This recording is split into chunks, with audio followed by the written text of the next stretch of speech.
तो ये है कनाडा की राजनीति का हाल। और अब बात करते हैं कि क्या अमेरिका का दखल ब्रिटेन की राजनीति में हो रहा है, क्योंकि एलोन मस्क का दबदबा क्या अब यूके की राजनीति में भी होगा, ये सवाल उठ रहे हैं। मस्क कह रहे हैं कि ब्रिटेन को भी रिफॉर्म्स की जरूरत है और इसके लिए वो रिफॉर्म यूके नाम की पार्टी की काफी आगे बढ़कर मदद करने के लिए तैयार हैं। ट्रंप के चुनावों में उन्होंने $25 करोड़ की मदद दी और अब इससे कुछ कम रकम वो नाइजल फराज की रिफॉर्म यूके को देने जा रहे हैं। हालांकि इसमें कानूनी अड़चने हैं, लेकिन एलोन मस्क के दांव से ब्रिटेन की राजनीति में भूचाल है।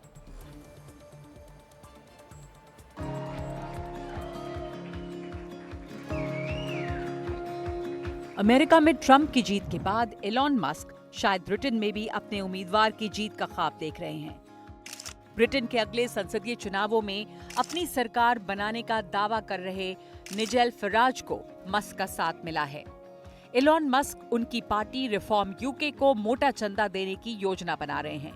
डोनाल्ड ट्रंप के फ्लोरिडा रिट्रीट मार-आ-लागो पर दोनों की बैठक के बाद ये बात सामने आई, जिसके बाद से तहलका मचा हुआ है। दान की रकम $10 करोड़ तक हो सकती है। ब्रिटेन के इतिहास का ये सबसे बड़ा राजनीतिक चंदा होगा। इससे पहले 2023 में लॉर्ड सैलिसबरी ने कंजर्वेटिव पार्टी को £1 करोड़ का चंदा दिया था। लेकिन ये चंदा क्यों? दरअसल मस्क की विचारधारा नाइजल फराज से मेल खाती है। दोनों ही शरणार्थियों के सख्त विरोधी हैं और पश्चिम को उसकी पुरानी शक्ल वापस देना चाहते हैं। मस्क ब्रिटेन के प्रधानमंत्री केर स्टारमर के कड़े आलोचक हैं। रिफॉर्म यूके का गठन 2021 में हुआ। ये ब्रिटेन के छोटे मोटे दक्षिणपंथी दलों में से एक है, जिनकी चुनावी कामयाबी तो सीमित ही रहती है, लेकिन राजनीति पर अच्छा खासा असर रहता है। लेकिन क्या चंदा देना इतना आसान होगा?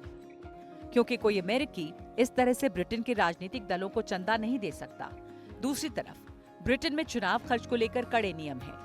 वहाँ राजनीतिक पार्टियां या नेता कितना भी चंदा ले सकते हैं, बशर्ते दान देने वाले ब्रिटेन के हों या ब्रिटेन में रजिस्टर्ड कंपनियां हों। एलोन मस्क के पास इसका रास्ता है। उनकी कंपनी एक्स की ब्रिटेन में शाखा है, ट्विटर यूके लिमिटेड, जिसका रजिस्टर्ड पता लंदन का है, यानी वो इस रास्ते से चंदा दे सकते हैं। हालांकि राजनीतिक चंदे पर नजर रखने वाले संगठनों ने इसका विरोध शुरू भी कर दिया है। उनका कहना है कि कुछ खामियों का लाभ उठाकर ये यूके की राजनीति में दखल देने की साजिश है।